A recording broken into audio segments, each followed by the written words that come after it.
Alvin, ang sundalo. Credit to the author. 4,006-13. Ang mga pangalan po na nandito ay galing sa mga name generator. Kung meron man pagkakatulad sa mga pangalan ng tao o lugar at pangyayari, ito ay tunay na hindi sinasadya. Matapos mag-isip sandali, sumagot ang World Cleansing Divine Water, dapat ay makaabot tayo sa tamang oras. Tuwang-tuwa si Alvin nang marinig ang mga salita ng World Cleansing Divine Water. Kakausapin ko sila ngayon, at magtutulungan tayo para tulungan kang patatagin ang iyong cultivation base. Hindi na kita kakausapin para makapag-focus ako sa pagtulong sa iyo. Kung madidistract tayo, nanganganib tayong gumastos ng mas maraming enerhiya kaysa sa kinakailangan, sabi ng World Cleansing Divine Water bago tumahimik. Pagkatapos, pinanood ni Alvin ang enerhiya ng World Cleansing Divine Water na umaabot sa enerhiya ng iba pang mga divine elements na umiikot sa Divine Tree of Life.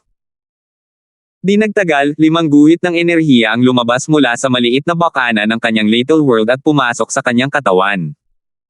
Sandaling nagliwanag ang mga mata ni Alvin bago siya mabilis na kumalma at nagsimulang mag-cultivate.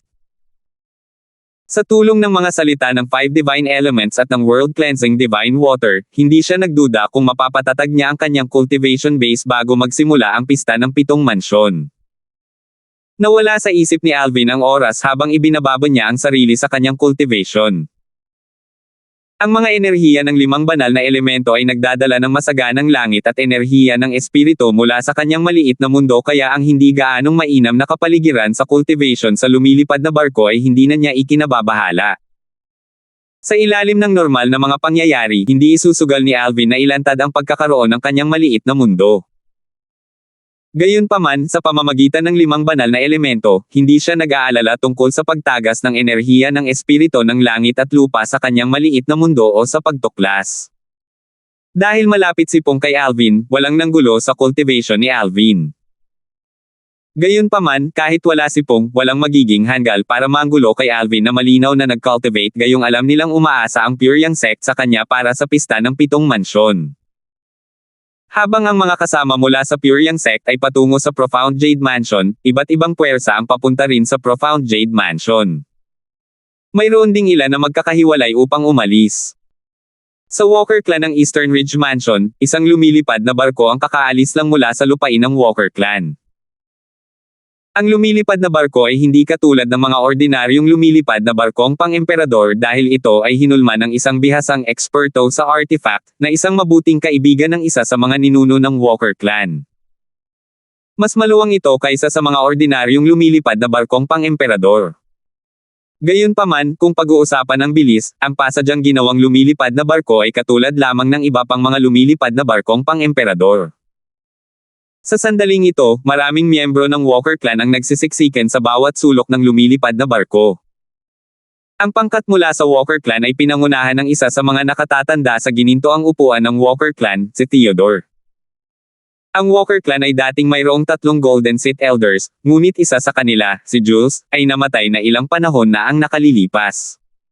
Si Theodore din ang pinakamalakas na tao sa Walker Clan. Tahimik at payapa ang lumilipad na barko dahil sa presensya ni Theodore. Nang mag-usap ang iba, lahat sila ay gumagamit ng voice transmission. Walang nang-ahas na magsalita ng malakas dahil sa madilim na ekspresyon sa mukha ni Theodore. Bago umalis sa lupain ng Walker Clan, nakipagkita si Theodore kay Archie at sandaling nakausap si Archie.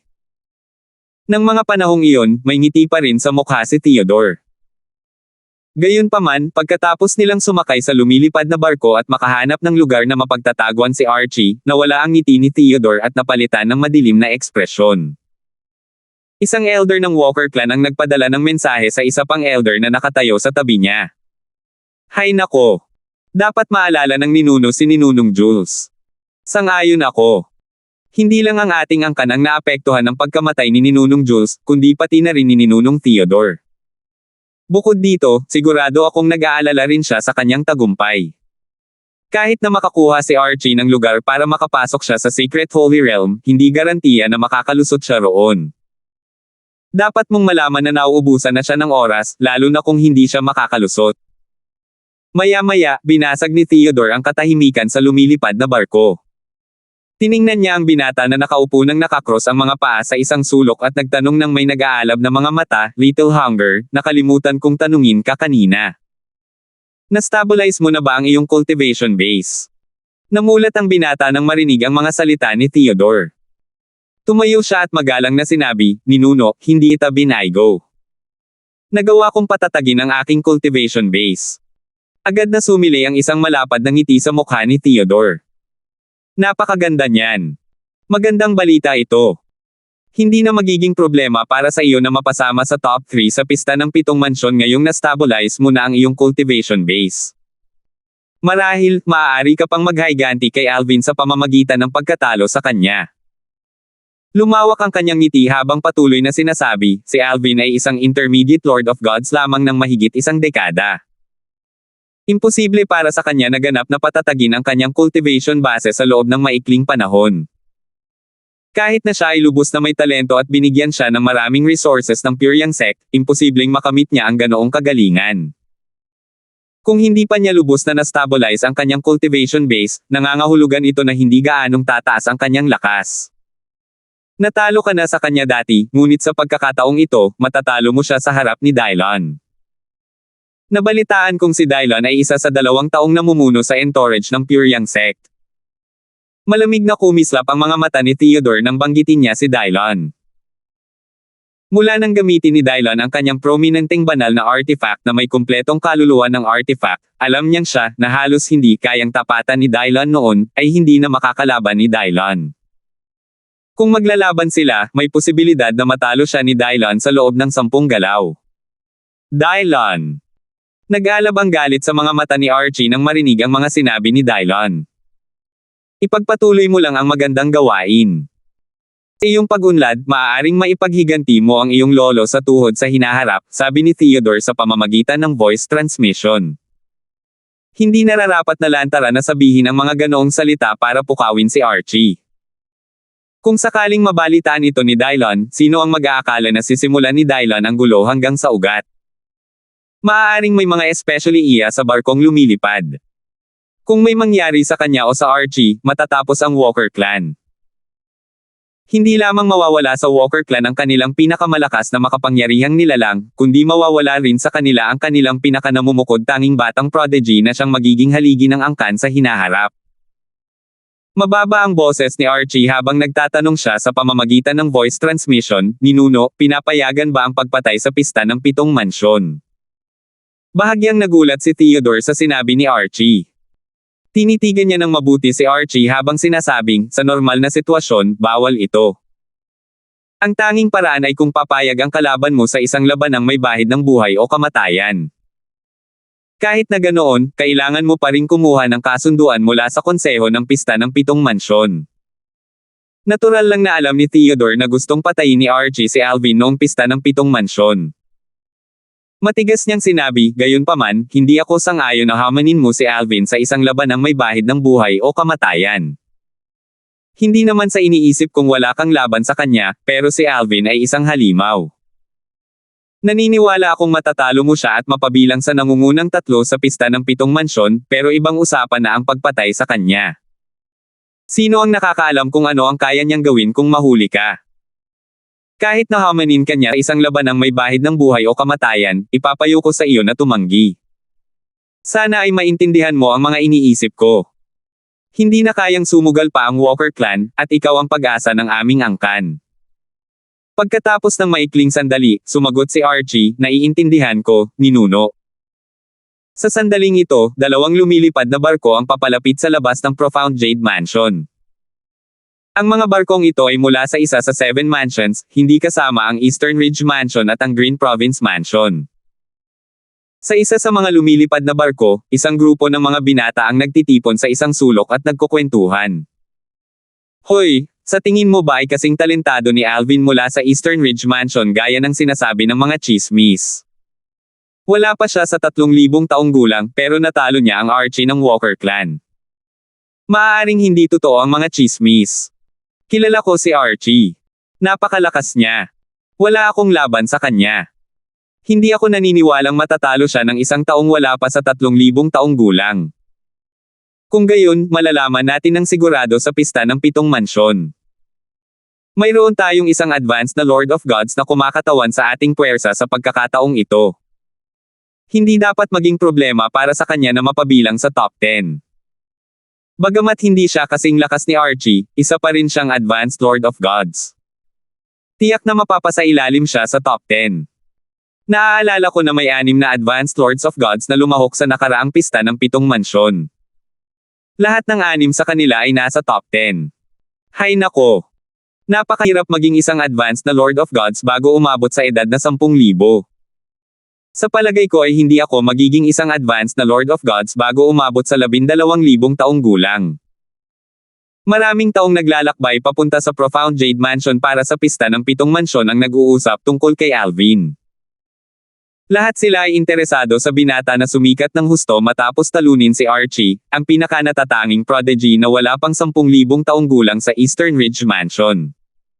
4,007.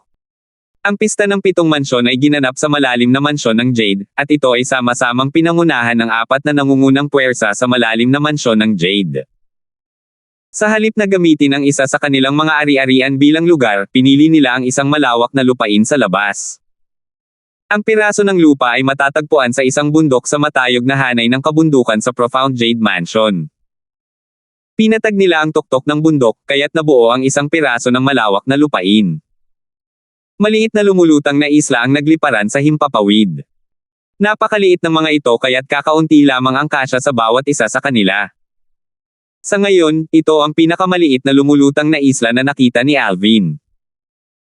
Ang maliliit na islang ito ay para sa mga manunood, sabi ni Pong nang makita niya ang nagdududang tingin ni Alvin. Ang layout para sa lugar ng nakaraang pista ng 7 mansyon, na aking sinalihan, ay halos kapareho nito. Ang maliliit na islang ito ay dapat para sa mga matataas na opisyal mula sa iba't ibang matataas na puwersa sa 7 mansyon. Ang mga isla ay nagbibigay ng mas magandang tanawin ng mga labanan, kung tutuusin. Matapos makinig kay Pong, nakakita si Alvin ng ilang mesang bato na kayang magkasya ang 2 tao sa bawat lumulutang na isla. Kung tungkol naman sa patag na tuktok ng bundok, napakasimple lang nito. Walang espesyal na arena dahil hindi naman ito kailangan. Pagkatapos maabot ang isang tiyak na antas, karamihan sa kanila ay aakyat sa langit at lalaban. Biglang sinabi ni Pong, nandito na sila. Sinundan ni Alvin ang direksyon ng tingin ni Pong at nakita niya ang isang matandang lalaki na may kasamang 2 lalaking nasa katanghaliang gulang. Ilang sandali lang, dumating ang 3 sa harap ni na Alvin at ng iba pa. Ang matandang lalaki ay nakasuot ng mapusyaw na asul na damit.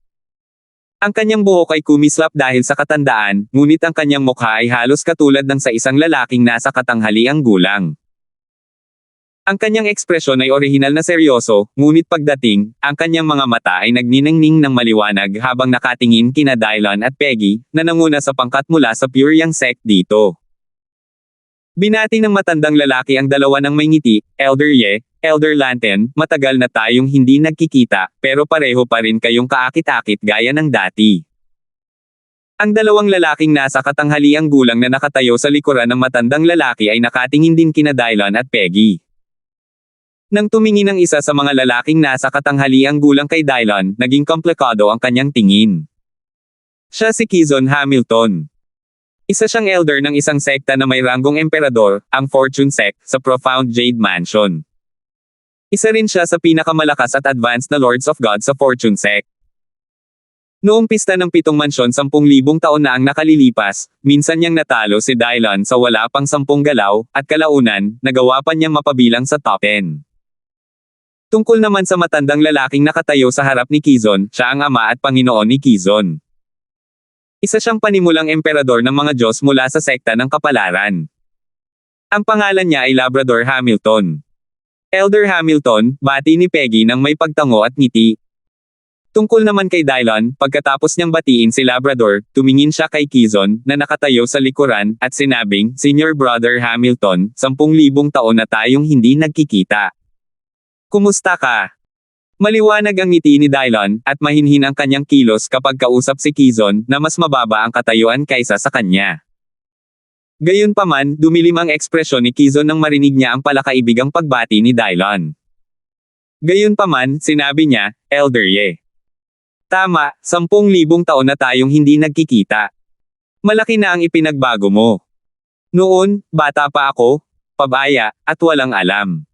Sana makalimutan na ni Elder Ye ang ating hindi magandang nakaraan. Marami sa mga kabataan, kabilang si Alvin, ang natural na naguluhan sa biglaang pahayag ni Quezon. Tutal, malinaw na ipinahihiwatig ng mga salita ni Quezon na siya ang tina-target ni Dylon. Nakakapresko ang ngiti ni Dylon gaya ng simoy ng hangin sa tagsibol habang umiiling siya at sinabing, "Kapatid na Hamilton, masyado kang nag-iisip. Huwag mo akong intindihin ng mali. Kalimutan mo na yan. Dahil ayaw mong maalala ang mga nakaraan kasama ko, magpatuloy na tayo." Pagkatapos, humarap siya kay Labrador at sinabing, "Elder Hamilton, pakihatid na lang kami sa aming matutuluyan." Medyo naging komplikado ang ekspresyon ni Labrador nang kausapin ni Dylon ang kanyang anak. Nang makita niyang yumuyuko ang kanyang anak kay Dylon, nag-iwan ito ng mapait na lasa sa kanyang bibig. Tutal, ang kanyang anak ay dating isang mapagmataas na prodigy at mahusay na gumanap noong pista ng 7 mansyon 10,000 taon na ang nakalilipas. Noong panahong iyon, natalo ng kanyang anak si Dylon. Sa kasamaang palad, pagkatapos ng 10,000 taon, hindi pa rin nakakamit ng kanyang anak ang tagumpay at naging isang emperador ng mga Diyos. Hindi lamang nalampasan ni Dylon ang kanyang anak, kundi nalampasan din siya ni Dylon. Sino ang mag-aakala na ang binata na hindi nakapasok sa top 20 noong pista ng 7 mansyon 10,000 taon na ang nakalilipas ay magiging pinakamalakas na tao sa Eastern Ridge Mansion pagkalipas ng 10,000 taon? Noon, maraming tao ang nagsasabi na si Dylon ang pinakamalakas na tao sa Eastern Ridge Mansion. Gayunpaman, marami rin ang nagduda sa kanya. Gayunpaman, nang pumunta si Dylon sa Walker Clan at pinatay si Jules, isang Golden Sith Elder mula sa Walker Clan, sa pamamagitan lamang ng isang suntok ng kanyang kilalang banal na artifact na may kumpletong kaluluwa ng artifact, wala nang nagduda na siya ang pinakamalakas na tao sa Eastern Ridge Mansion. Bumantong hininga si Labrador. Nakabawi siya ng katahimikan at sinabing, "Elder Ye, Elder Lanten, dito po kayo." Habang papunta sila sa mga espesyal na inihandang tuluyan, ipinakilala ni Peggy ang 3 mula sa Fortune Sect sa mga miyembro ng Pure Yang Sect na nakapalibot sa kanya. Ito si Elder Labrador. Si Elder Quezon ay anak niya. Tungkol naman sa isa pang tao, siya ay disipulo ni Elder Labrador. Lahat sila ay mula sa Fortune Sect. Kasabay nito, ipinaliwanag din ni Pong kay Alvin ang dahilan kung bakit labis na tumugon si Quezon sa palakaibigang pagbati ni Dylon. Natalo niya pala si Elder Ye at nakapasok pa sa top 10 noong pista ng 7 mansyon 10,000 taon na ang nakalilipas. Nalaman din ni Alvin na bukod sa pagkatalo kay Dylon 10,000 taon na ang nakalilipas, si Quezon ay nagsalita rin ng ilang hindi kanais-nais na salita kay Dylon matapos niyang talunin si Dylon. Umiling si Alvin habang iniisip ang sarili, pagkatapos ng 10,000 taong gulang, si Elder Ye ay naging isang intermediate Emperor of Gods at nagawa pang bumuo ng isang kompletong kaluluwa ng artifact, ngunit ang taong iyon ay natigil pa rin sa kaharian ng isang advanced Lord of Gods. Napakaraming bagay ang nagbago pagkatapos ng 10,000 taon. Hindi nakapagtataka kung bakit ganoon kasensitibo si Quezon at ganoon din ang naging reaksyon niya sa pagbati ni Dylon. Magalang at palakaibigan ang pagbati ni Dylon. Gayunpaman, para kay Quezon, ang gayong pagbati ay walang pinagkaiba sa pagiging mapahiya. Tutal, maging ito man ay tungkol sa lakas, katayuan, o pagkakakilanlan, napakalaki ng agwat sa pagitan nila. Nang banggitin ni Dylon na hindi sila nagkita sa loob ng 10,000 taon, ipaalala lamang nito sa lahat, lalo na kay Quezon, ang mga pagbabago sa nakalipas na 10,000 taon. Ipapaalala nito kay Quezon ang agwat sa pagitan ngayon. Matapos itong pag-isipan, naisip ni Alvin na sadyang binati ni Dylon si Quezon sa paang ipinapaalala kay Quezon na kahit nagawa siyang talunin ni Quezon 10,000 taon na ang nakalilipas, iniwan niya si Quezon sa alikabok makalipas ang 10,000 taon. Umiling si Alvin habang iniisip ang sarili, hindi ko inaasahan na magkakaroon din ng ganitong katangian si Elder Ye. Gayunpaman, ipinapakita talaga nito na ang mahihina ay hindi mananatiling mahina magpakailanman, at ang malakas ay hindi rin mananatiling malakas magpakailanman. Pinakamainam na huwag maliitin ang isang tao dahil lamang sa mas mahina sila. Wala pa ring gana si Alvin nang makatanggap siya ng isa pang voice transmission mula kay Pong. Dahil sina Elder Labrador at ang kanyang anak ang nagayos para sa pagtanggap sa amin, sigurado akong may kagagawan nito ang isang tao sa fortune sect na may mga alitan sa kanila. Isipin mo, nagkikita na naman sila sa pista ng 7 mansyon. Sa kasalukuyang mga nagawa ni Junior Uncle Ye, paano naging maganda ang mood ni Kizon, na dating mayabang matapos talunin si Junior Uncle Ye. Sumangayon si Alvin sa mga salita ni Pong. Matapos malaman ang tungkol sa nakaraan, naisip niyang imposible para kina Labrador at Kizon na magboluntaryo upang salubungin sina Dylan at ang iba pa mula sa purong yang sekta. Sa simula, nanguna si Labrador. Maya-maya, binagalan niya ang kanyang bilis at lumingon upang tanungin sina Dylan at Peggy, Elder Ye, Elder Lanten, narinig ko na mayroong isang natatanging mahiwagang nilalang mula sa pure yang sect na nagngangalang Alvin na tumalo sa Archie ng Walker clan. Nasaan siya? Alvin, batiin mo si Elder Hamilton, lumingon si Peggy at sinabi. Naging komplikado ang kanyang tingin habang nakatingin kay Alvin. Kung tutuusin, sinubukan na ng pangkat ng Tyrannic Saber na i-recruit si Alvin noon ngunit tinanggihan sila. Alam din niya na ang mga benepisyong iniaalok nila ay hindi ang nakamahusay. Kung hindi, maaaring hindi sila tinanggihan ni Alvin ng ganito katatag. Hindi niya maiwasang makaramdam ng panghihinayang na hindi niya nakuha ang isang natatanging tao. Kung nagawa niyang i-recruit si Alvin at tanggapin si Alvin bilang isang disipulo, malamang na siya ang magiging Panginoon ng isang kataas-taasang Diyos sa hinaharap.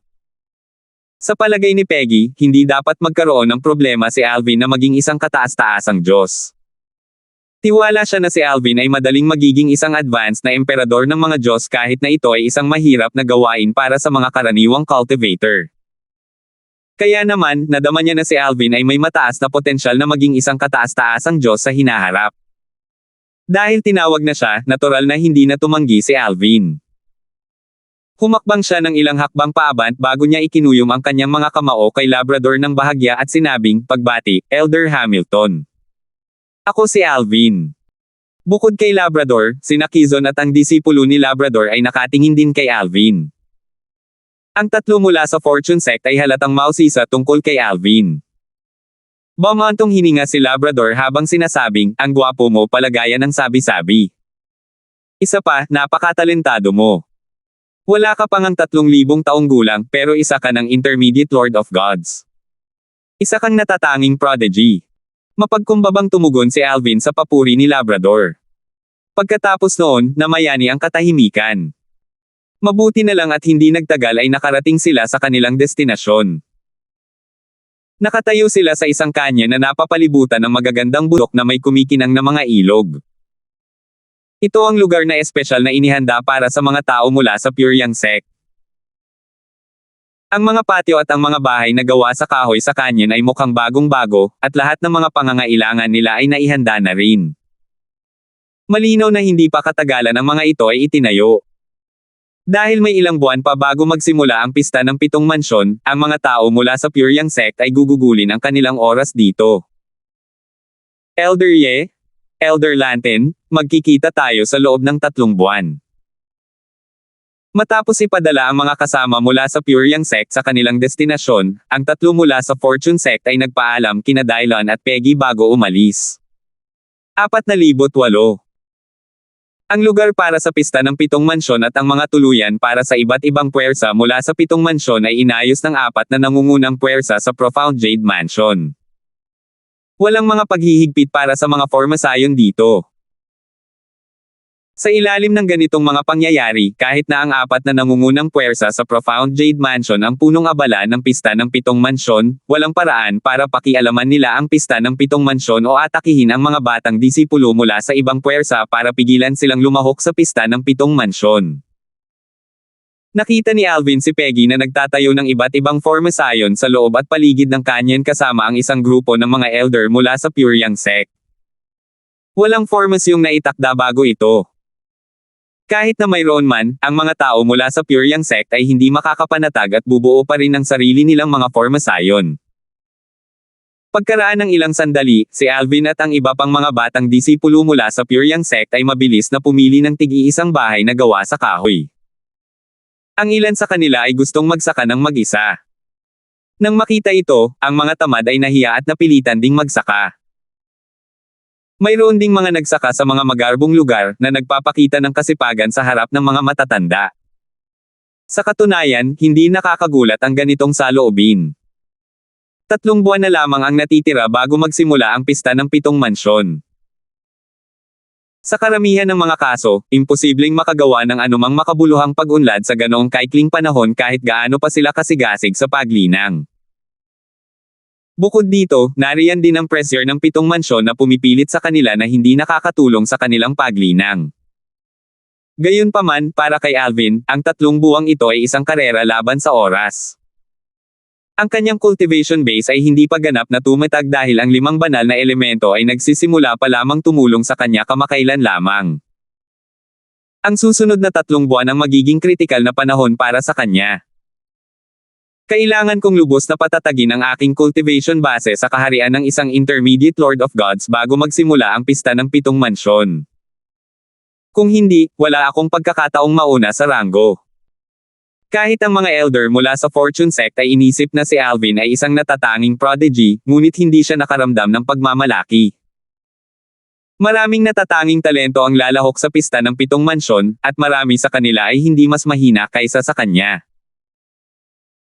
Tutal, karamihan sa mga tao ay nag-iisip na kahit si Archie, na dating kinikilala bilang nangungunang prodigy na wala pang 10,000 taong gulang sa Eastridge Mansion, ay mayroon lamang disenteng pagkakataon na makapasok sa top 3 noon. Nangangahulugan ito na hindi sila lubos na sigurado kung kaya niyang makapasok sa top 3, lalo na ang makapasok sa unang pwesto. Alam ni Alvin na hindi siya gaanong mas malakas kaysa kay Archie. Ang pangunahing dahilan kung bakit niya nagawang talunin si Archie nang napakabilis noon ay dahil sa pagmamaliit sa kanya ni Archie. Kung seryoso si Archie sa kanya mula pa noong una, mas mahihirapan siyang talunin si Archie. Sa kasalukuyan, ang kanyang lakas ay hindi gaanong bumuti kumpara 10 taon na ang nakalilipas. Sa kasalukuyang lakas na ito, alam niyang imposibleng mauna siya sa pista ng 7 mansyon. Umaasa talaga ako na lubos kong mapapatatag ang aking cultivation base bago magsimula ang pista ng 7 mansyon. Ito ang huling naisip ni Alvin bago niya lubusang ilubog ang sarili sa kanyang cultivation. Hindi niya binigyang pansin ang oras. Hindi siya nag-aalala na hindi siya makakadalo sa pista ng 7 mansyon. Malaki ang naipuhunan ng Puriang Sect sa kanya kaya tiyak na gigisingan nila siya kapag oras na ng pista ng 7 mansyon. Hindi lang iyon, umaasa rin ang Puriang Sect sa kanya. Tutal, bukod sa kanya, kahit ang mga pinakamahuhusay na disipulo ay mahihirapan na makapasok sa top 10. Paano nila hahayaang hindi siya makakadalo sa pista ng 7 mansyon? Habang naglilinang si Alvin, nag-uusap sina Pong at Dylan habang umiinom ng tsaa. Junior Uncle Ye, nakangiting sabi ni Pong, hindi ko talaga alam na magaling ka palang magkimkim ng sama ng loob. 10,000 taon na ang lumipas, pero naaalala mo pa rin kung paano ka kinutya ni Kizon noon. Sa katunayan, sa tingin ko normal lang ang reaksyon niya noon dahil mas mahina ka nga kaysa sa kanya. Hindi mo na kailangang magkimkim ng sama ng loob. Sa tingin mo ba ay maglalakas loob siyang kutsain ka na ngayon? Umiling si Pong pagkatapos niyang magsalita. Tinitigan ni Dylan si Pong at sinabing, "Brat, anong ibig mong sabihin sa magaling magkimkim ng sama ng loob? Ano ang nagbigay sa iyo ng ideyang yan? May nagawa ba ako sa kanya kanina? Binati ko lang siya. Paano maituturing na paghihiganti ang pagbati sa kanya? Bukod pa rito, maituturing na tayong mga matandang magkaibigan. Kahit minsan lang tayo nagkita 10,000 taon na ang nakalilipas, ang pagkakaibigan ay nagmumula sa tunggalian. Bukod pa rito, noong binati ko siya kanina, pinadalhan ko rin siya ng voice transmission para pasalamatan siya. Kung hindi dahil sa mga pangungutya niya noon, hindi sana ako natulak ng kahihiyan para maging mas malakas. Kung hindi dahil sa kanya, wala ako sa kinalalagyan ko ngayon. Nagpasalamat pa nga ako sa kanya. Hindi ko talaga maintindihan kung bakit ganoon ang reaksyon niya. Nakakalito. Hindi nakapagsalita si Pong matapos marinig ang mga salita ni Dylan. Maya-maya, sinabi niya, kaya kinutya mo rin siya gamit ang voice transmission. Noong una, naisip kong baka masyado siyang sensitibo. Gayunpaman, pagkatapos kong makinig sa iyo, pakiramdam ko ay mainitin talaga ang ulo niya. Kung ako iyon, sinimulan na kitang murahin. Hindi mahalaga kung mas malakas ka pa sa akin. Talagang, walang awa ka. Nag-thumbs up si Pong kay Dylan na may ekspresyon ng paghanga sa kanyang mukha. Kasabay nito, napaisip siya kung nasaktan na ba niya si Dylan noon. Tinukso niya si Dylan ng ilang sandali bago niya binago ang usapan at sinabing, Junior Uncle Ye, napakalaki ng pangako mo kay Alvin dati. Sa tingin mo ba talaga ay malaki ang tsansa niyang mauna sa pista ng 7 mansyon? Sa pagkagulat ni Pong, umiling si Dylan at sinabing, hindi naman ibig sabihin na sa tingin ko ay malaki ang tsansa niyang mauna sa pwesto. Gusto ko lang siyang bigyan ng motibasyon. Kung ang lakas niya ay katulad pa rin ng 10 taon na ang nakalilipas, natatakot akong imposibleng mapasama siya sa top 3, lalo na ang mauna sa pwesto. Nang marinig ito, agad na nanlaki ang mga mata ni Pong. Nagtanong siya, Junior Uncle Ye, nakatanggap ka ba ng balita tungkol sa pista ng 7 mansyon? Tumango si Dylan. Oo. Kamakailan lang ay nakatanggap ako ng balita na mayroong isang natatanging prodigy sa Consonance Mansion. Kung totoo ang mga chismis, malamang na mapabilang ang taong iyon sa top 3 Nanogram 7 Mansions Feast. Consonance Mansion. Tanong ni Pong habang nagniningning ang kanyang mga mata sa kuryosidad, saang puwersa siya nagmula. Ang United Heaven Sect, sagot ni Dylan, noong nakaraang taon, isang binata, na hindi gaanong kilala ng marami sa sekta, ang biglang lumitaw at madaling tinalo ang lahat ng natatanging mga batang disipulo sa sekta. Bukod dito, nilabanan niya sila ng isa laban sa 5. Ang 5 pinaka-natatanging mga batang disipulo sa United Heaven Sect ay pawang sikat. Pareho naming alam ang tungkol sa kanila. Bagamat ang pinakamalakas sa 5 ay mas mahina kaysa kay Archie, bahagi mas mahina lamang siya. Malaki ang kanyang pagkakataong makapasok sa top 10. Dumilim ang ekspresyon ni Pong nang sabihin niya, hindi ko akalain na ang United Heaven Sect ay mahusay na nagtatago ng isang napakalaking talento. Tiyak na hinihintay nila ang pista ng 7 mansyon na magbunyag ng ganitong pag-iral. Matapos kumalma, nagtanong siyang muli, mayroon pa bang malalakas na kalahok bukod sa taong iyon mula sa United Heaven Sect sa Consonance Mansion? Tumango si Dylan. May ilang mga batang disipulo, na dati hindi pa naririnig, mula sa Underworld Mansion at sa Divine Morning Mansion. May mga bali-balita na ang 2 mansion ay nagtulungan upang pangalagaan ang mga batang disipulong ito. Ang mga lugar na kanilang nakuha ay hahatiin sa 2 mansion. Mayroong 3 nangungunang puwersa sa Underworld Mansion at sa Divine Morning Mansion ayon sa pagkakabanggit. Kahit na ang kanilang mga disipulo ay nasa pinakamataas lamang na ranggo noon, makakasiguro sila ng sapat na pwesto para sa lahat. Kumunat ang noo ni Pong. Bakit ba ang walang hiya ng Underworld Mansion at ng Underworld Mansion sa pagkakataong ito? Tinitigan ni Dylan si Pong at sinabing, ang galing mo magsalita. 10,000 taon na ang nakalilipas, walang sino man mula sa Underworld Mansion at sa Divine Morning Mansion ang nakapasok sa top 20. Noong panahong iyon, sinabi mo sa kanila na dapat na lang silang tumigil sa pagsali sa 7 Mansions Feast o magsanib puwersa upang malinang ang mga bagong talento para mas malaki ang tsansa nilang manalo. Kung ako ang tatanungin mo, ikaw ang nagbigay sa kanila ng ideya. Agad na natilan si Pong. Sinabi ko ba yun? Sa tingin ko hindi. Nahihiya si Pong habang lumilitaw sa isip niya ang mga pira-pirasong alaala mula sa nakaraan kung saan sinabi niya ang mga salitang iyon. Binanggit ko lang iyon bilang biro noon. Paano nila sineseryoso ang mga sinasabi ko? Nagbibiro lang ako. Wala pang nakakita sa lakas ng mga batang disipulong kanilang nilinang pero hindi sila dapat maging mahina. Hindi bababasa, hindi sila dapat maging mas mahina kaysa kay Archie mula sa Walker Clan. Halata na binigyang pansin ni Dylan ang mga kalahok na nilinang ng Underworld Mansion at ng Divine Morning Mansion. Bumantong hininga si Pong. Kung totoo ito, ang Underworld Mansion at ang Divine Morning Mansion ay tunay na nangangahas na gamitin ang lahat ng kanilang mga mapagkukunan para lamang linangin ang mga kalahok sa pista ng 7 mansyon. Oo nga. Tumango si Dylan bilang pagsang-ayon. Sa paglipas ng panahon, parami ng parami ang mga tao mula sa iba't ibang matataas na puwersa sa 7 mansyon na dumating. Lahat sila ay nakaayos na manatili sa iba't ibang lugar. Hindi nagpagala-gala ang mga batang disipulo at sa halip ay nag-focus sa kanilang cultivation.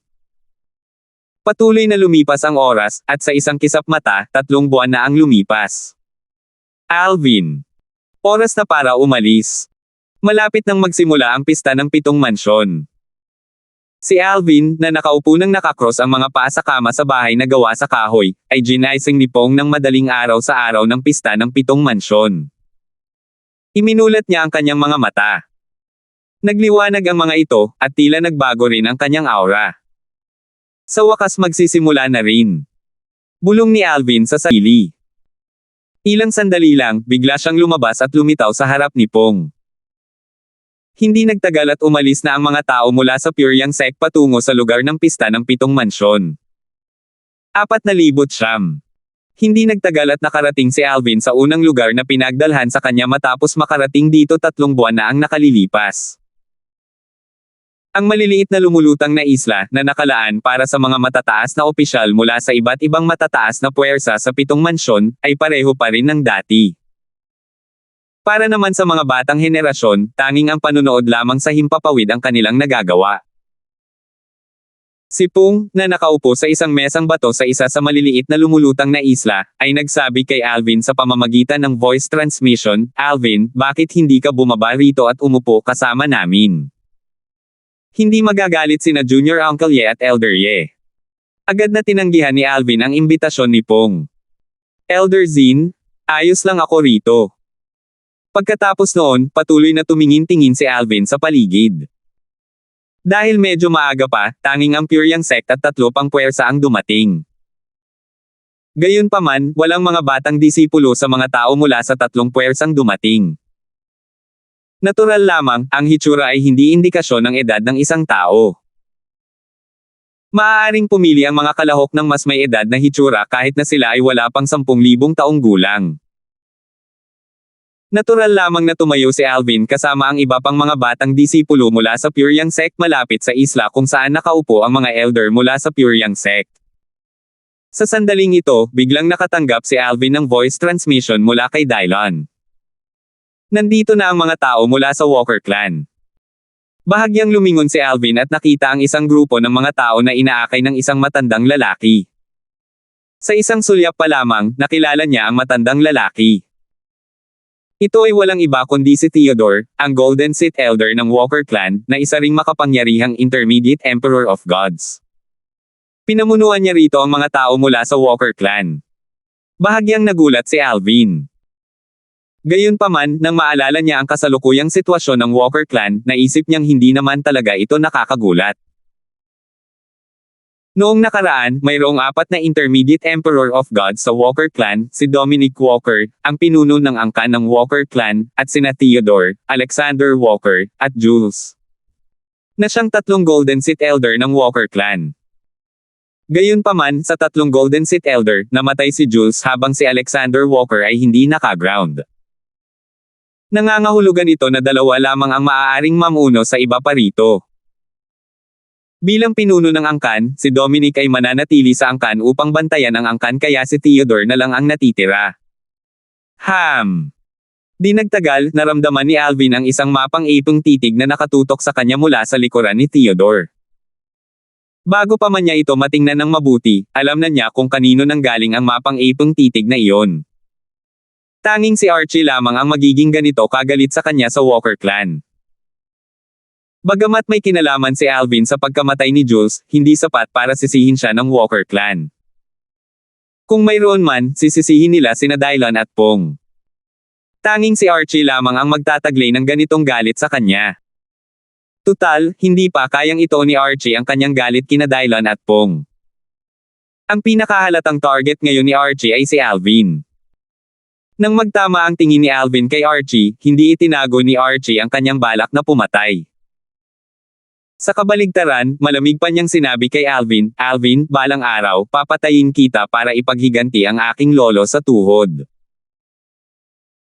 Nang marinig ang pagpapadala ng boses ni Archie, bahagyang ngumiti si Alvin at sinabing, "Archie, kung hindi ako nabigo sa aking memorya, hindi ko pinatay ang iyong lolo sa tuhod.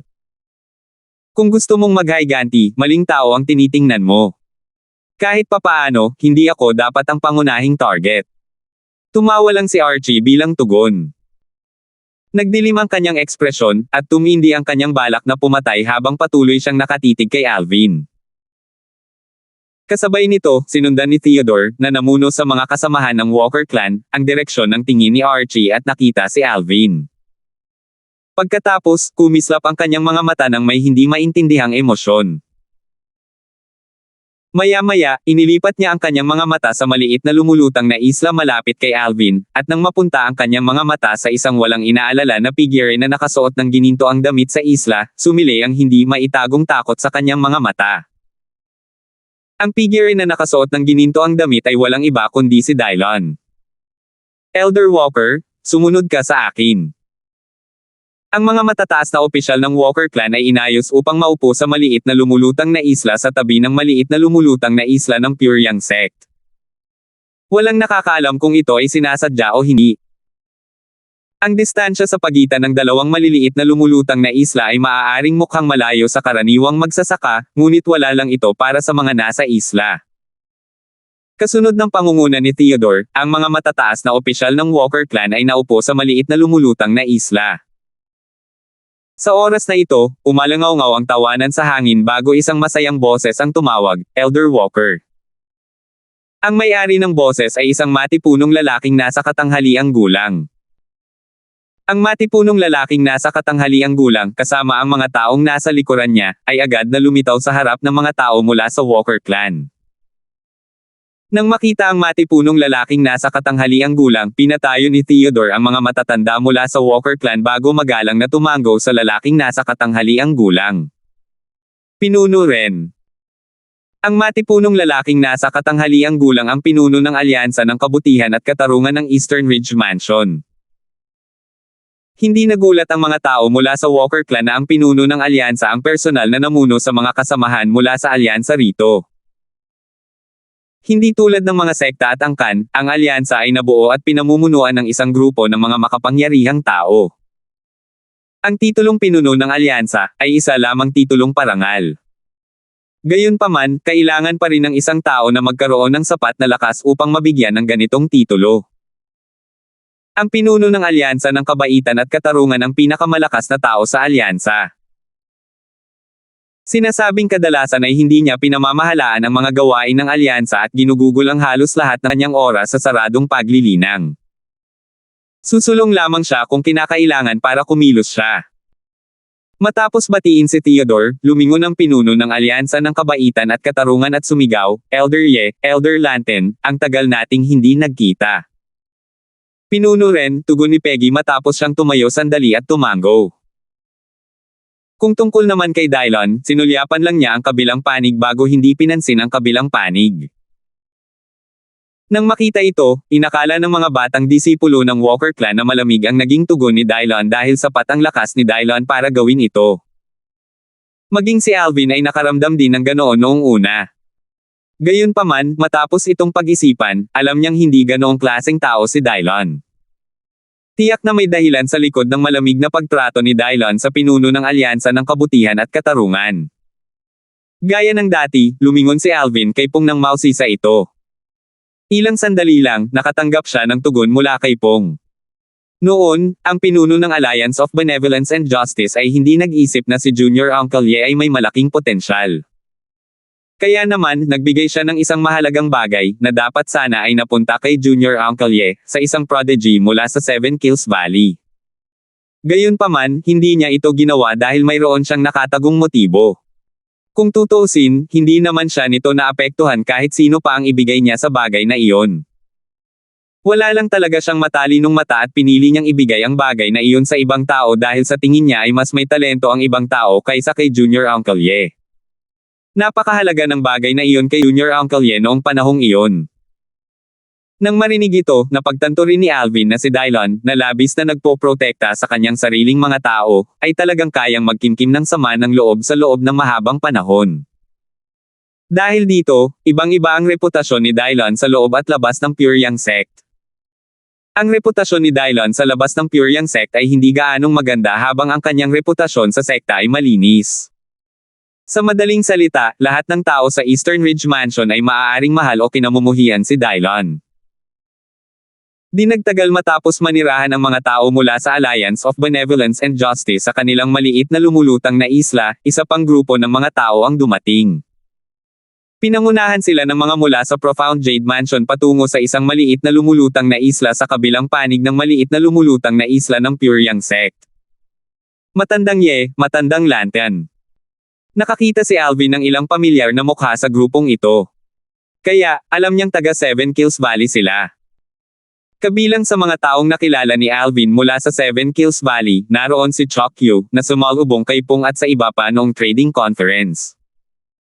Naroon din si Dud, isang elder at isang Emperor of Gods na nakilala niya sa Imperial War Realm noong siya ay nasa Flying Dragon Sect pa. Noong nakaraan, nagulat siya nang malaman niyang si Dud ay nagtataglay ng isang kilalang divine artifact na may hindi kumpletong kaluluwa ng artifact. Bukod sa 2 taong iyon, nakilala rin ni Alvin si Donald, na disipulo ni Chok. Isa rin siya sa mga nangungunang batang prodigy sa Seven Kills Valley. Nagkataon lang na nagtama ang mga mata ni Donald at Alvin. Hindi tulad ng dati, walang makikitang paghamak sa kanyang mga mata, tanging takot lamang ang natitira.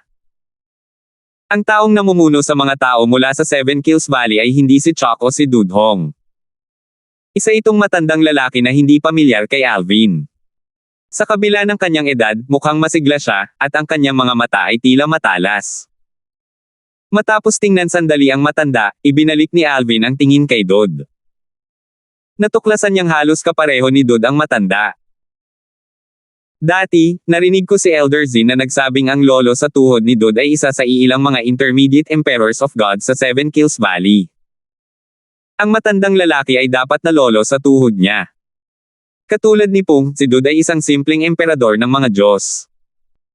Pareho silang may mataas na katayuan at may malalapit na kamag-anak na may matataas na posisyon sa kani-kanilang puwersa. Nakatatanda Hong. Sa pagkakataong ito, hindi lang si Peggy, kundi pati na rin si Dylon ay tumayo upang salubungin ang matandang lalaki ng may ngiti.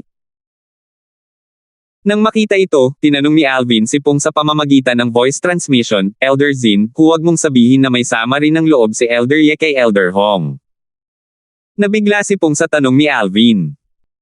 Nang makabawi siya, sinabi niya ng may ngiting nakangisi, Alvin, mayroon ka bang anumang hindi pagkakaunawaan tungkol kay Junior Uncle Ye?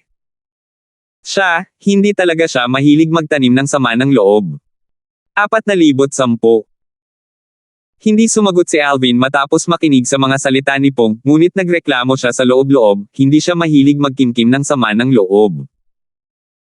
Kung hindi siya nagkimkim ng sama ng loob, bakit niya guguluhin si Kizon mula sa Fortune Sect ng Profound Jade Mansion pagdating niya?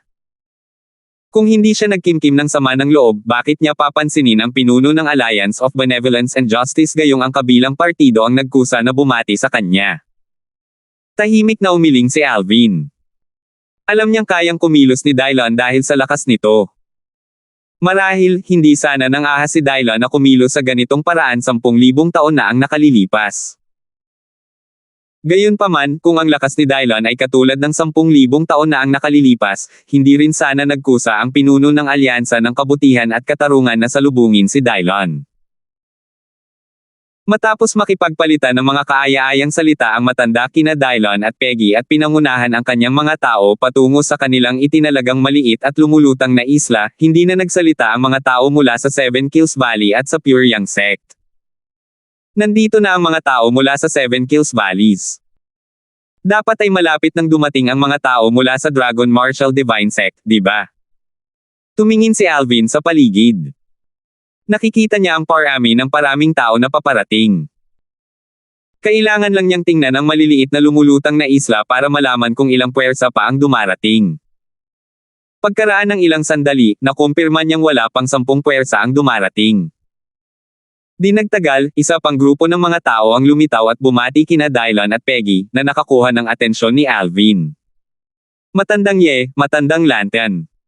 Sa grupong ito ng mga taong ito, nakita ni Alvin ang 2 pamilyar na mukha. Dahil dito, alam niyang galing sila sa isa pang nangungunang puwersa sa Eastern Ridge Mansion, ang Dragon Martial Divine Sect.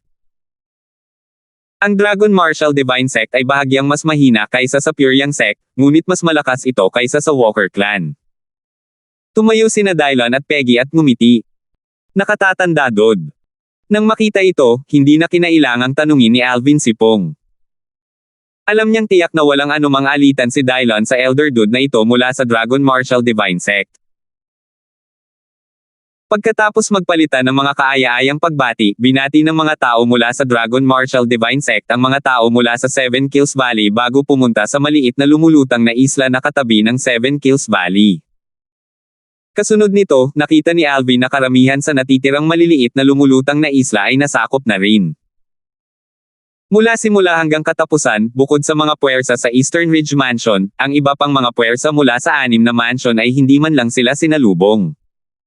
Dahil dito, kinuha ni Alvin na ang relasyon sa pagitan ng mga mansyon ay hindi masyadong malapit.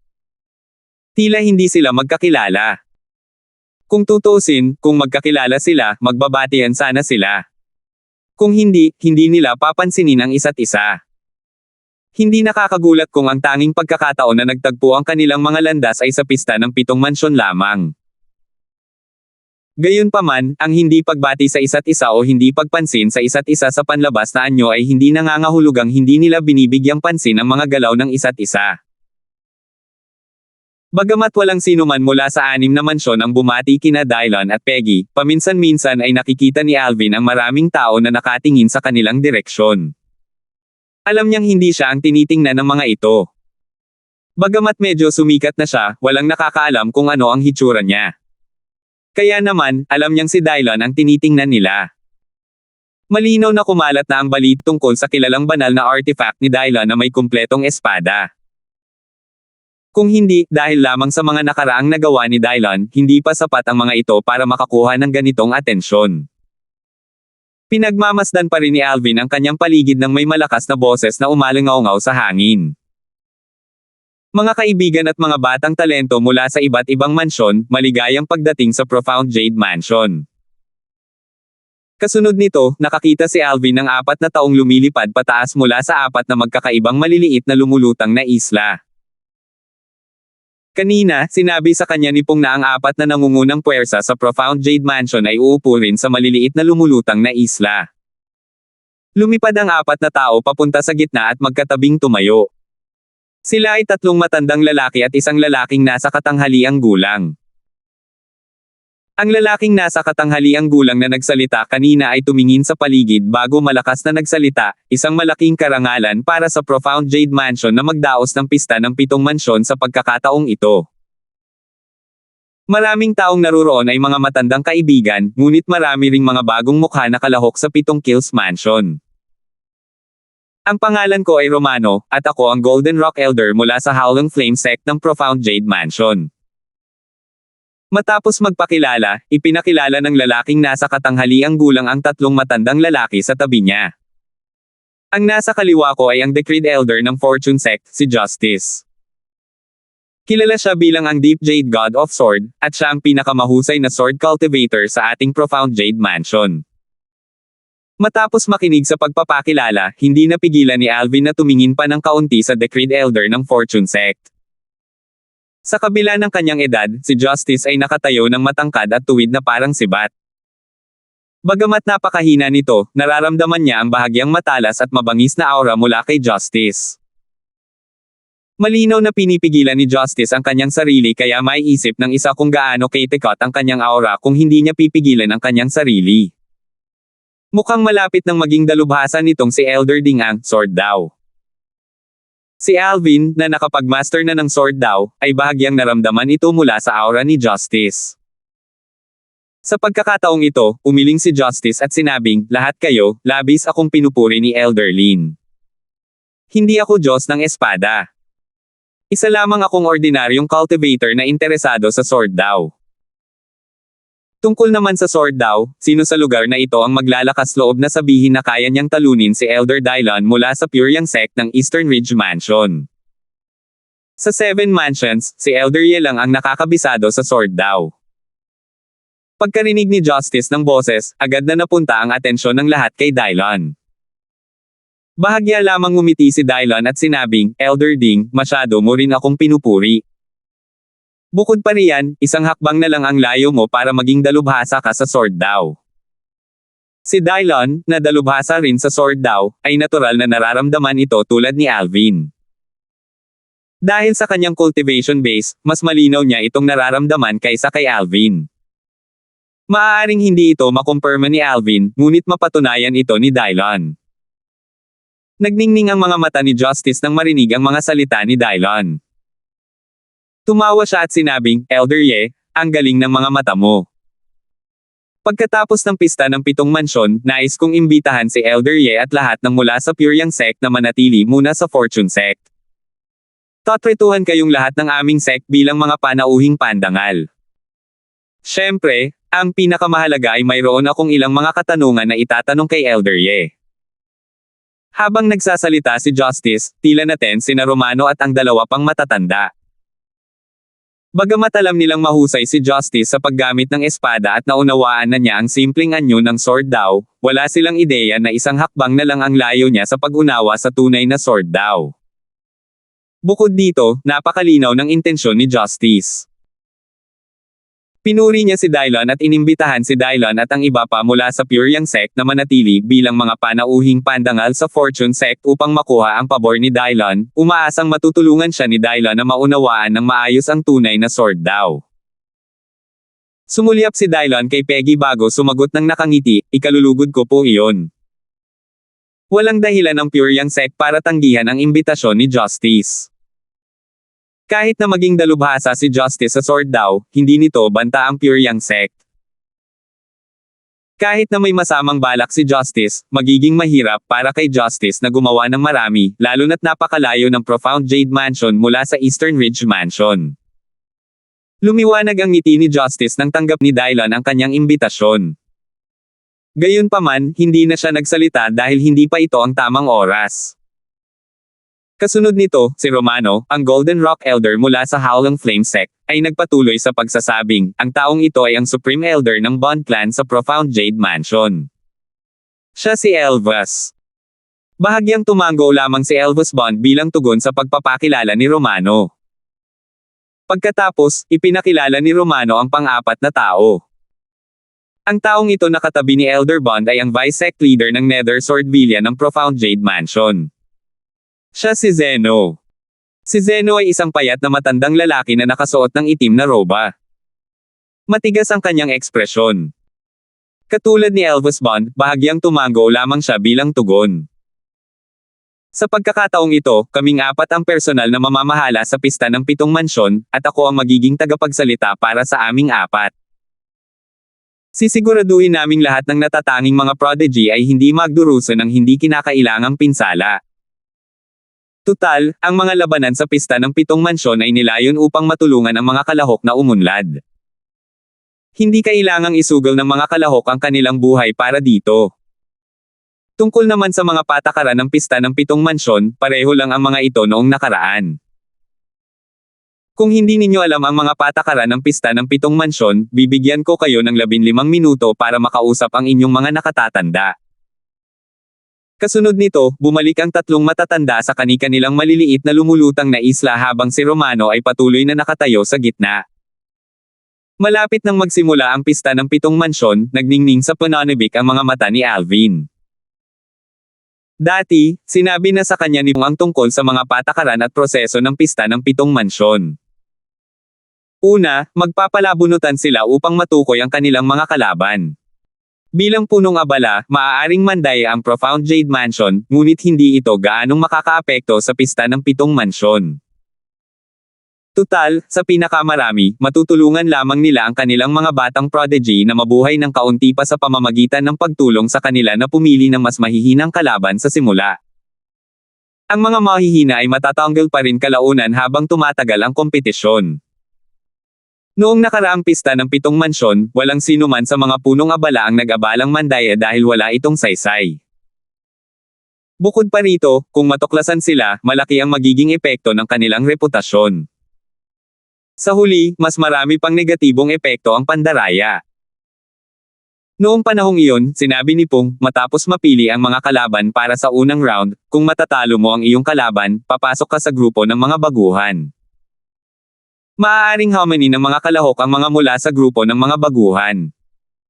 Kung manalo ang naghahaman, siya ang papalit sa taong kanilang natalo. Gayunpaman, ang mga nasa grupo ng mga baguhan ay maaari lamang hamanin ng isang beses, at ang naghahaman ay mayroon lamang isang pagkakataon na magbigay ng hamon. Sa huli, kalahati ng mga kalahok ay mapapasailalim sa grupo ng mga baguhan.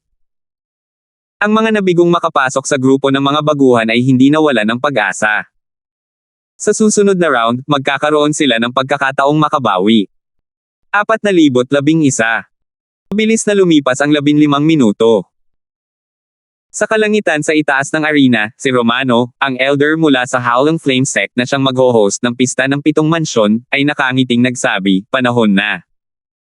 Ngayon, maaari ko bang makuha ang atensyon ng mga kalahok? Ilalabas ko na ang mga lote, at maaari nyo nang kunin ang mga ito. Lagyan sila ng inyong banal na enerhiya, at ang mga salita ay ibubunyag. Ang mga may parehong salita ang magiging kalaban. Ang mananalo ay mapupunta sa grupo ng mga baguhan. Pakiusap, makinig kayo. Ihahagis ko ang mga lote sa 10 paghinga. May mahigit 1,000 kalahok. Bagamat maraming tao ang dumalo, nakakalat sila sa iba't ibang lugar kaya hindi na malaya ni Alvin na mahigit 1,000 pala ang mga kalahok. Gayunpaman, hindi nakakagulat dahil halos 30 puwersa mula sa 7 mansions ang nasa loob kabilang ang 5 nangungunang puwersa sa Eastern Ridge Mansion.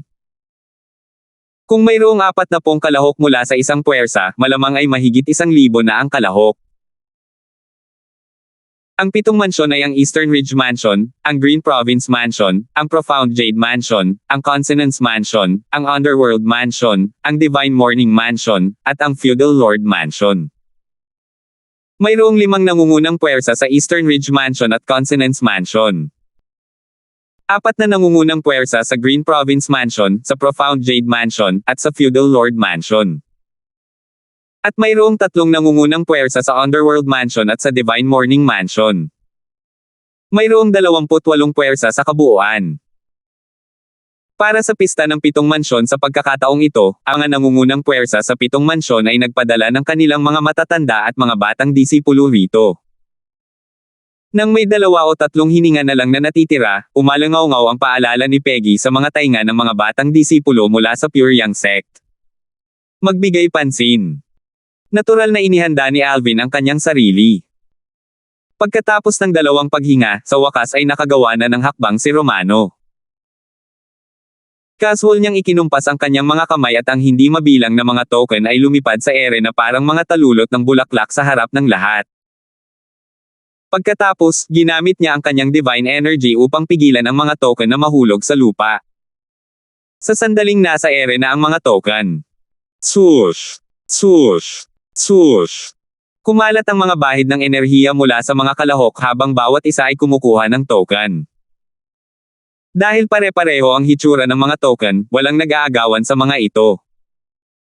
Kahit na ang token na kanilang pinagmamasdan ay kunin ng iba, maghahanap na lang sila ng ibang token.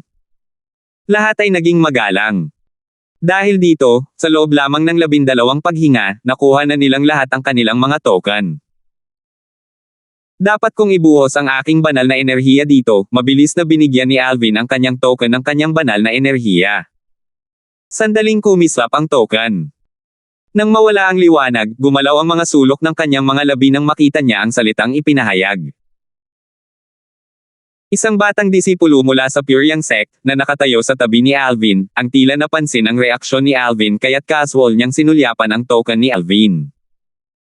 Nang makita niya ang nakasulat sa token ni Alvin, hindi niya napigil ang matawa, na nakakuha ng atensyon ng lahat.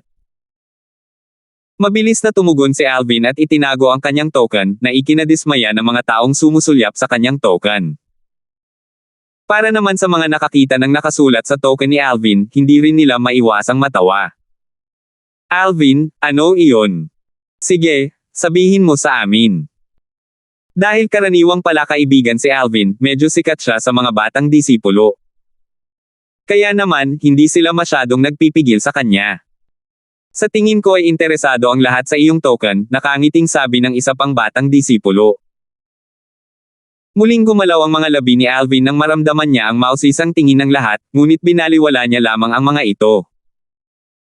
Gayunpaman, hindi nagtagal at kumalat ang balita tungkol sa token ni Alvin mula sa mga nakasaksi nito. Nag-uusap sila sa pamamagitan ng voice transmission kaya hindi malalaman ni Alvin kung sino ang unang nagkalat ng balita. Dahil doon, hindi siya makakapaghiganti sa kanila. Gayunpaman, matapos siyang makilala, alam din nila na malabong maghiganti siya dahil sa mga maliliit na isyong ito. Tumawa ang mga nakaalam tungkol sa balita sa token ni Alvin. Maliban sa iilan, mahigit 60 batang disipulo mula sa Pyryang sect ang tumawa. Sa oras na ito, sa wakas ay naakit sina Dylan at Peggy sa kaguluhan. Ano ang iginuhit ni Alvin? Anong nakakatawa? Natural lamang na mausisa si Pong. Kung tungkol naman kina Dylan at Peggy, na nalaman ang nangyari mula sa mga batang disipulo, nagpalitan sila ng tingin at ngiti. Sa pagkakataong ito, humagalpak din ng tawa si Pong. Malinaw na nalaman na rin niya. Sinabi niya nang may luha sa kanyang mga mata, Alvin, napakaswerte mo. Napakagandang salita ang nakuha mo. Mukhang sa tingin ng langit ay bagay sa iyo ang salitang iyan. Mas lalong napahiya si Alvin. Walang magawa niyang sinabi, ang salitang pangit lang pala. Nakakatawa ba talaga, Elder Zin? Bukod pa riyan, hindi lang ako ang nakaranas ng salitang pangit. Ang lumabas na salita sa token ni Alvin ay pangit. Kasabay nito, matagal nang narinig ni Romano, na nakatayo sa gitna, ang kaguluhan. Dahil sa kanyang pambihirang pandinig, natural niyang narinig ang mga salitang sinasabi. Hindi rin niya maiwasang matawa. Alvin. Nakuha niya ang salitang pangit. Walang daya sa pagbunot ng lote, at hindi na rin kailangang gawin iyon. Ideya ni Romano na gamitin ang salitang pangit. Hindi niya talaga inaasahan na isa sa dalawang salitang pangit ang mapupunta kay Alvin. Natural lang na narinig na ni Romano ang tungkol kay Alvin. Sa katunayan, bago pa man matalo ni Alvin ang Archie ng Walker clan, narinig na niya ang tungkol kay Alvin. Kung tutuusin, hindi madali para sa isang simpleng Panginoon ng mga Diyos na pumatay ng dalawang intermediate na Panginoon ng mga Diyos ng sunod-sunod. Sa bagay, wala namang sino man sa Howling Flame sect ang may kakayahang gumawa ng ganoong kagalingan.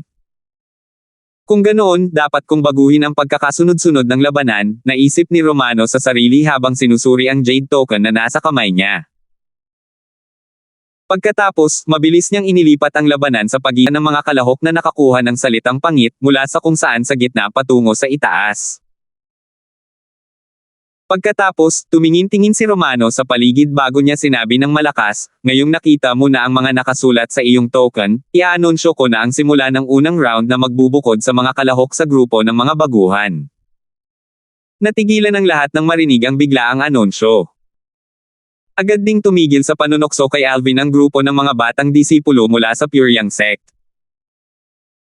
Nagpatuloy si Romano sa pagsasabing, susunod, nais kong anyayahan ang dalawang kalahok na nakakuha ng salitang pangit na humakbang pasulong. Ang mananalo ay papasok sa grupo ng mga baguhan. Pangit. Nang marinig ito, umalangaw-ngaw ang mga tawanan sa hangin. Walang sino man ang umaasang gagamitin ang ganoong salita. Hindi ako makapaniwalang ginamit nila ang salitang ito. Hindi ko alam na mga prankster pala ang mga taga-Profound Jade Mansion. Iniisip ko kung kaninong ideya iyon. Napakaswerte talaga ng dalawang nakakuha ng salitang ito. Sayang at walang gantimpala sa pagbunot ng salitang ito. Ang matamlay na kapaligiran ay agad na napawi ng mga salita ni Romano. Nagtataka ang lahat kung sino ang dalawang kalahok na napakaswerte na nakabuo ng ganoong salita. Hindi na kailangang sabihin pa, nagsimulang tumawa muli ang mga mula sa Pyryang sect. Nakangiting sabi ni Pong, habang dinadagdagan pa ang apoy, Alvin, talagang sinasadya ito ng Profound Jade Mansion. Tingnan mo, kahit ang laban mo ang una. Kapag sapat na ang lakas mo sinaharap, dapat kang bumalik sa Profound Jade Mansion at maghiganti sa Emperor of Gods na nakaisip ng ideyang ito. Susuportahan kita kung magdedesisyon kang gawin iyon. Bagamat tila hindi pinansin ni Alvin ang mga salita ni Pong, sumang-ayon pa rin siya kay Pong. Sinasadya talaga ito. Paanong nagkataon lang na ang mga may salitang pangit ang unang mag-away?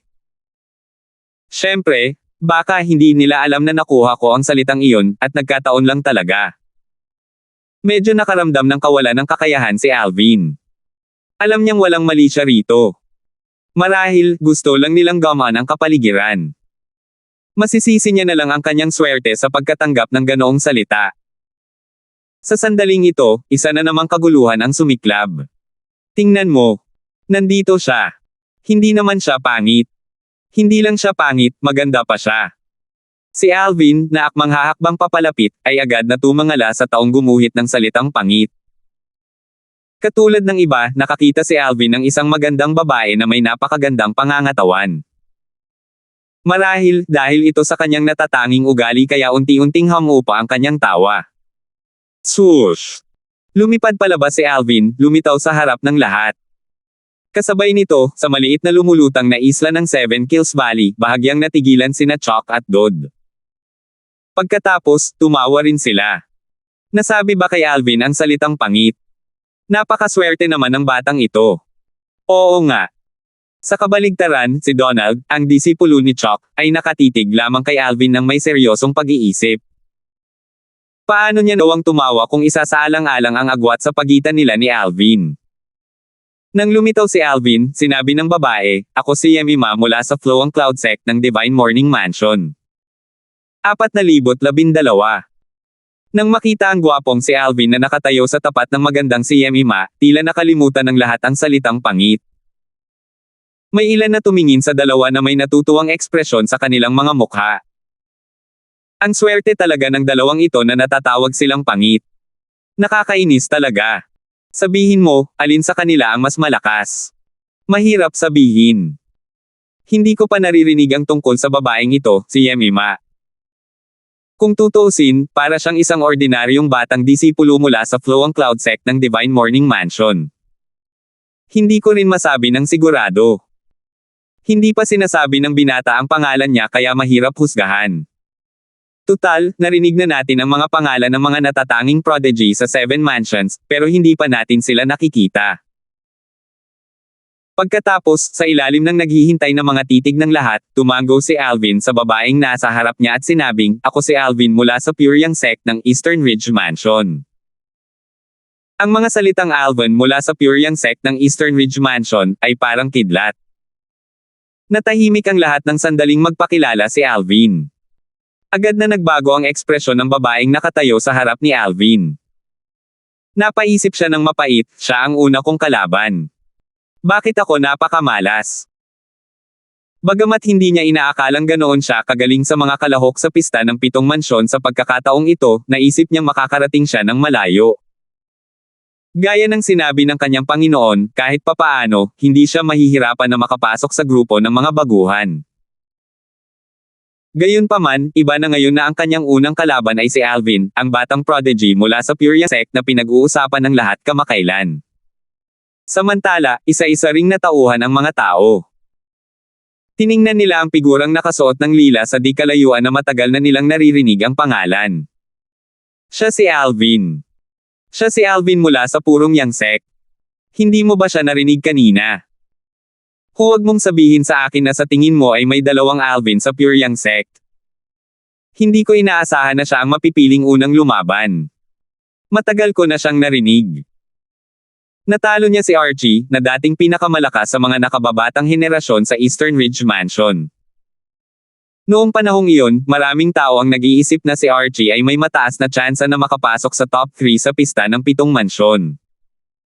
Gayunpaman, ang taong iyon ay natalo ni Alvin sa huli. Dahil sa lakas ni Archie, walang duda na mapapasailalim siya sa top 10. Sa mga taga-Eastern Ridge Mansion, tiyak na mapapasailalim sina Alvin at Archie sa top 10. Kasabay nito, sa maliit na lumulutang na isla ng Flow ang Cloud Sect ng Divine Morning Mansion.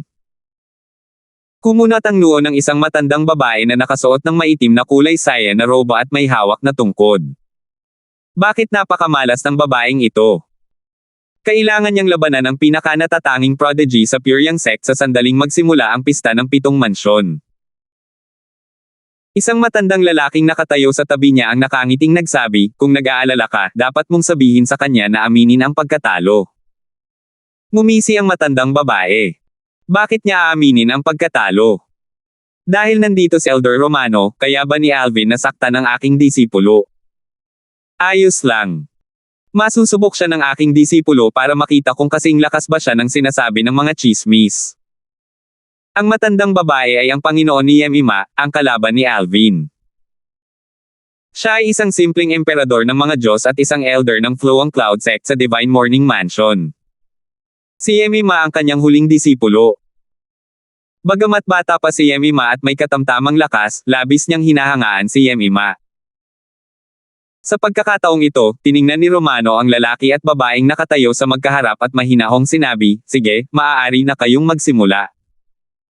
Pagkarinig ni Romano ng boses, kumilos si Yemima. Sa isang iglap, umihip ang hangin sa paligid niya. Parang bugzo ng hangin, lumipad siya patungo kay Alvin.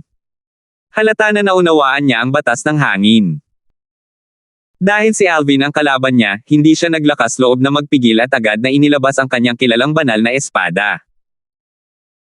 Iwinasiwas niya ang kanyang espada, at ang nakakatakot na mga sinag ng espada na kasing liwanag ng mga bituin ay sumilay patungo kay Alvin. Hindi masama ang disipulong ito mula sa Flowang Cloud sect.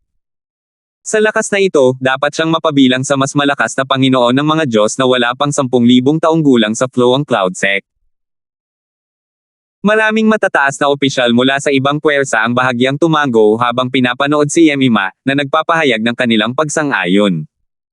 Ngumiti ang Panginoon ni Yemima. Natural lang na masaya siya na ang paborito niyang disipulo ay pinupuri ng napakaraming tao. Gayunpaman, sa sumunod na sandali, nawala ang kanyang ngiti. "Patawarin mo ako," walang tonong sabi ni Alvin. Pagkatapos, isang bagyong pangkalawakan ang agad na bumalot sa kanyang katawan. Pagkatapos, ang bagyong pangkalawakan ay humampas patungo kay Yemima sa isang kisap-mata lamang. Hindi lamang nito sinira ang mga atake ni Yemima, kundi pinalipad din siya nito. Habang lumilipad pa atras si Yemima, dumura siya ng dugo. Mabuti na lang at mabilis siyang nakabangon. Namumula ang kanyang magandang mukha, at makikita ang dugo sa mga sulok ng kanyang mga labi. Mabuti na lang at hindi siya malubhang nasugatan. Alam niyang nagpigil ng husto si Alvin. Kung hindi, malubhang nasugatan sana siya. Gamit ang lakas nito, kaya niya itong patayin sa isang suntok lang kung hindi dahil sa Intermediate Emperor of Gods na nanunood sa malapit na pipigil sa kanya sa pagpatay sa kanya. Sa huli, sinabi niya, "Senior Brother Duan, salamat sa pagpapakita ng awa." Manam. Tumango si Alvin kay Yemima bago ito tumalikod at umalis. Mula simula hanggang katapusan, kalmado siya. Sa sandaling ito, si Yemima, na medyo sikat sa mga binata sa Flying Cloud sect, ay nakaramdam ng matinding dagok sa kanyang sarili nang hindi man lang siya sinulyapan ni Alvin. Naisip niya, siguro nakatutok siya ng husto sa kanyang cultivation. Isa siyang magandang paalala na hindi ako dapat mabaon sa pag-ibig at mga relasyon. Dapat ay mag-focus na lang ako sa aking cultivation. Kahit ang master ay single pa rin hanggang ngayon. Tiyak na magkakaroon ako ng pagkakataong makabangon at maging isang Emperor of Gods kung mananati akong single. Walang kaalam-alam si Alvin na ang kanyang kawalang bahala kay Yemima ngayon ang lumikha sa isang babaeng determinadong manatiling walang asawa magpakailanman sa Flowang Cloud sect. Ayon sa mga patakaran ng unang round para sa grupo ng mga baguhan, kinailangang ibalik ni Yemima ang token kay Romano pagkatapos umalis ni Alvin. Itinatakda ng mga patakaran na dapat ibalik ng natalo ang kanilang mga token. Matapos ibalik ni Yemima ang token kay Romano, inabot niya rito ang isang Jade token. Kunin mo itong Jade token. Gamit ito, mahahamon mo ang ibang tao sa novice group. Dalhin mo ang Jade token na ito sa arena sa oras na iyon. Bago magsimula ang laban, punuin mo ang Jade token ng iyong divine energy para gawing alikabok ito. Tandaan na isang pagkakataon mo lang ang mayroon para magbigay ng hamon. Mayroon ka hanggang sa katapusan ng unang round para pumili kung sino ang gusto mong hamonin mula sa novice group. Tila si Yemima lang ang kausap ni Romano, pero sapat ang lakas ng boses niya para marinig ng lahat. Di nagtagal, umalis na rin si Yemima sa arena. Sa sandaling ito, hindi si Yemima at ang salitang pangit ang pinagtutuunan ng pansin ng lahat. Nakatingin na ngayon ang lahat kay Alvin. Si Alvin, ang mahiwagang nilalang mula sa Pure Yang sect, ay tunay na nabubuhay ayon sa kanyang reputasyon. Hindi niya ginamit ang kanyang kitang-kitang banal na artifact, at hindi man lang siya gumalaw. Natalo niya si Yemima, na hindi nagpigil, gamit lamang ang kanyang banal na enerhiya at ang kanyang batas ng kalawakan. Hindi ito kaya ng mga ordinaryong intermediate na Panginoon ng mga Diyos. Tama iyan. Bagamat si Yemima ay isa lang panimulang Panginoon ng mga Diyos, batay sa labanan kanina, ang kanyang lakas ay halos maihahambing sa isang mas mahinang nasa gitnang Panginoon ng mga Diyos. Bakit ba gulat na gulat ang lahat? Nakalimutan na ba ninyong lahat na minsang natalo ni Alvin ang Archie ng Walker clan sa Seven Kills Valley ng Eastern Ridge Mansion? Noong panahong iyon, si Archie ay isang advanced Lord of God sa loob ng 100 taon habang si Alvin ay isang intermediate Lord of Gods lamang sa loob ng 2 taon. Ang mga nagbubulungan sa isa't isa ay napalingon sa maliit na lumulutang na isla kung saan naroon ang mga tao mula sa Walker clan. Ang mga nakakilala na kay Archie noon ay tumingin ng direkta kay Archie. Hindi na kailangang sabihin pa, agad na namula ang ekspresyon ni Archie. Sa sandaling ito, sabik na siyang labanan si Alvin para ipakita na ang kanyang kasalukuyang lakas ay hindi mas mahina kaysa kay Alvin. Samantala, maraming batang disipulo mula sa Pure Yang sect ang ngumiti at bumati kay Alvin pagkabalik niya. Tumango si Alvin sa masigasig na grupo ng mga tao, nakaramdam ng ginhawa sa loob na nakalimutan na nila ang salitang pangit. Hindi nagtagal at nagsimula ang ikalawang labanan sa unang round. Ang mga kalahok sa pagkakataong ito ay hindi mula sa Eastern Ridge Mansion o sa Divine Morning Mansion. Sila ay mula sa Feudal Lord Mansion at sa Consonance Mansion ayon sa pagkakabanggit. Ang isa ay mula sa isang sekta, at ang isa naman ay mula sa isang clan. Ang kalahok mula sa Consonance Mansion ay nanalo pagkatapos ng mahigit 30 galaw at sumali sa novice group. Pantay ang naging resulta ng mga kalahok sa mga sumunod na labanan at natagalan bago natapos ang laban. Dahil dito, nagsimulang gumala ang isip ni Alvin. Marami pang labanan ang natitira. Hindi pa matatapos agad ang pista ng 7 mansyon. Sa huli, sa sobrang pagkabagot, umupo si Alvin nang nakakross ang mga paa at nagsimulang mag-cultivate sa hangin. Bago iyon, naglabas siya ng isang parisukat na formation compass at naglagay ng isang noise-canceling formation sa paligid niya. Hindi niya kailangang mag-alala tungkol sa kanyang kaligtasan dito. Hindi lamang si Alvin ang nagsimulang maglinang. Maraming mga batang disipulo mula sa ibang mga mansyon ang nagsimula ring maglinang sa himpapawid. Sa isang kisap mata lang, lumipas ang isang araw. Sa araw na ito, mahigit 100 katao ngunit wala pang 150 katao ang lumaban. Tumigil si Alvin sa paglilinang at sumunod sa mga mula sa Pure Yang sect sa pagtatapos ng araw. Naisip niya, base sa progreso ngayon, mukhang hindi matatapos ang novice group round sa loob ng 10 araw. 4,013. Pagkatapos ng 12 araw, natapos na ang unang round ng pista ng 7 mansyon upang maisama ang mga kalahok sa grupo ng mga baguhan. Para sa ikalawang round, ang mga natalo sa unang round ay maaaring hamanin ang mga kalahok sa grupo ng mga baguhan. Ang isang kalahok ay maaari lamang magbigay ng isang hamon ng isang beses. Tumayo si Romano sa pwesto mula kanina sa gitna habang seryosong sinasabi, ngayong natapos na ang unang round, tutuloy na tayo sa ikalawang round. Sa ikalawang round, ang mga matatalo sa unang round ay makakalaban ang mga nasa novice group. Makikita ninyo ito bilang isang revival round. Ngayon, ang mga nagbabalak na maghain ng hamon, pakitaas ang mga Jade token na ibinigay ko sa inyo kanina. Para naman sa mga walang balak na maghain ng hamon, pakilagay ang inyong divine energies sa mga Jade token, at agad itong magiging alikabok. Ipinapahiwatig nito na isinuko na ninyo ang inyong karapatang humamon. Pagkatapos noon, karamihan sa mga natalong kalahok mula sa unang round ay itinaas ang kanilang mga Jade token. Iilan lamang ang pumiling sirain ang kanilang mga Jade token. Ngayon, mamimigay ako ng mga token na may mga numero.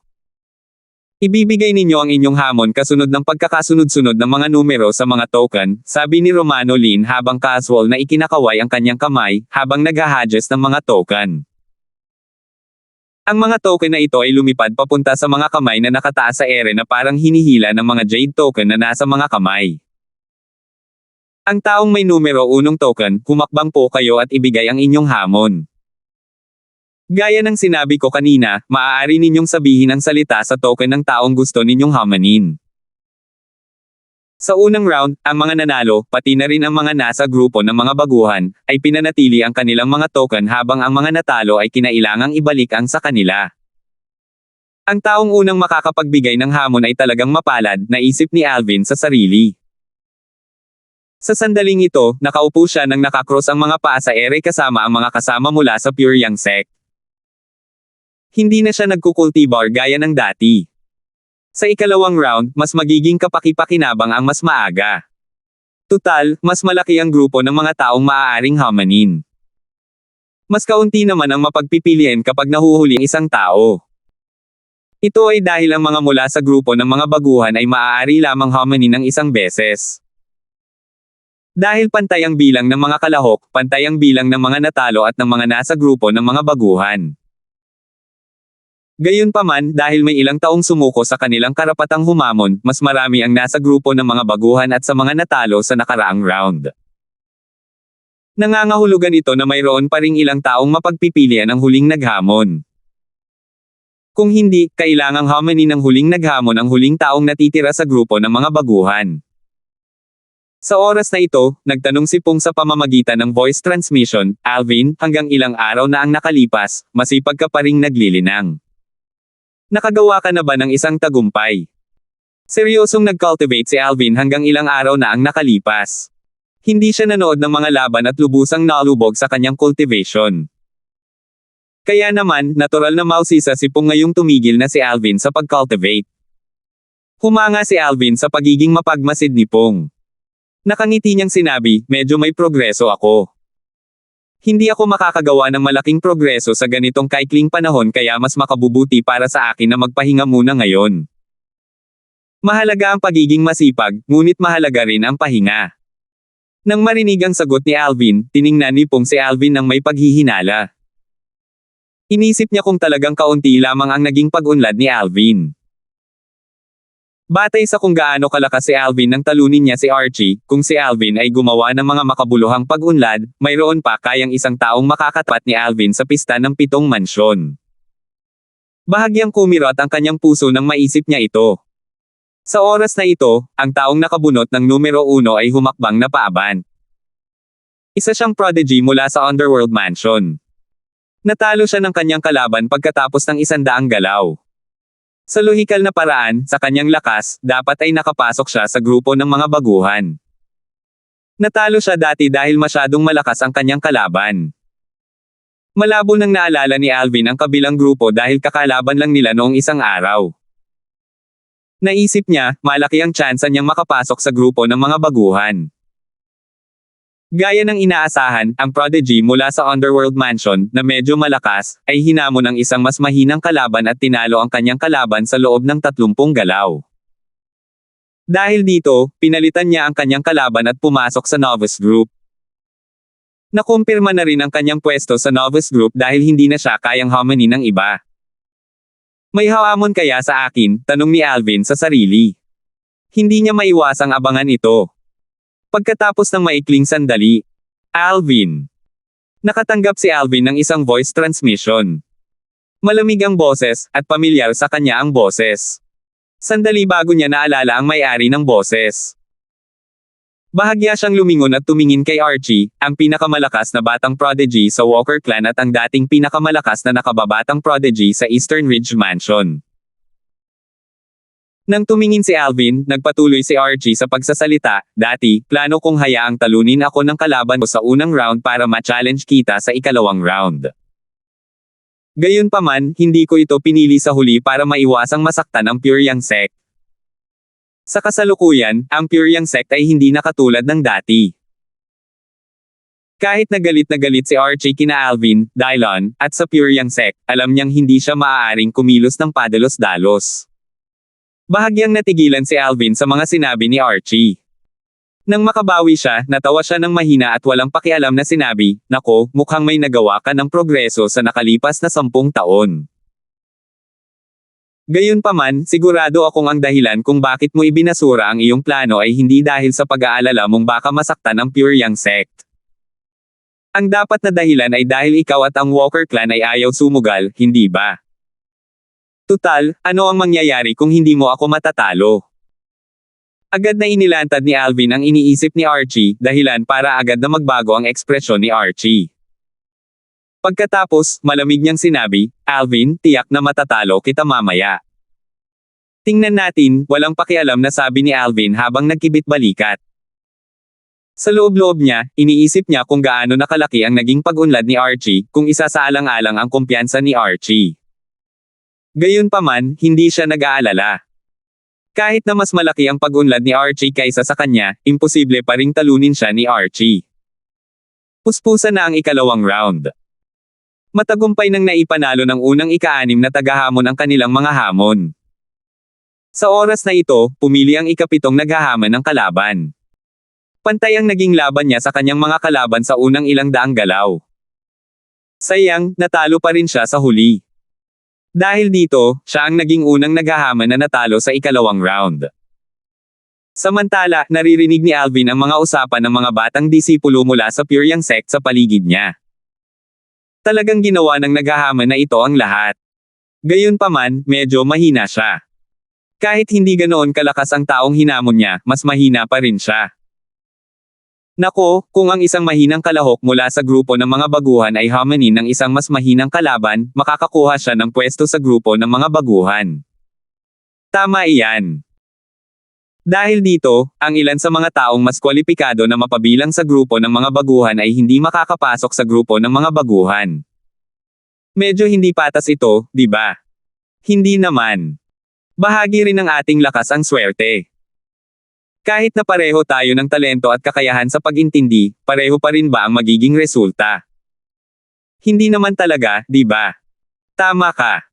Sa anumang kaso, ang mga tunay na malakas ay tiyak na mapabilang sa grupo ng mga baguhan. Ang mga kwalipikadong mapabilang sa grupo ngunit natalo dahil sa swerte ay kadalasang may bahagyang mas mataas na lakas kaysa sa karaniwan. Ang ikalawang yugto ng pista ng 7 mansyon, o ang yugto ng muling pagkabuhay, ay tumagal ng buong 7 araw. Sa pagtatapos ng ikalawang round, sa wakas ay nakumpirma na ang mga nasa grupo ng mga baguhan. May kabuuang 816 na katao ang nasa grupo ng mga baguhan. Nangangahulugan ito na sa simula ay mahigit 1,600 ang mga kalahok. Sigurado akong marami ang hindi kumbinsido sa mga resulta. Matapos makinig sa usapan ng mga batang disipulo mula sa Pure Yang sect 7 araw na ang nakalipas, alam ni Alvin na maraming tao ang hindi makukumbansi sa mga resulta dahil iisipin nilang hindi ito patas. Tutal, may mga mas mahihina kaysa sa kanila na pinalad na hamonin ang mas mahihinang kalaban habang ang kaya lang nilang hamonin ay ang malalakas na kalaban.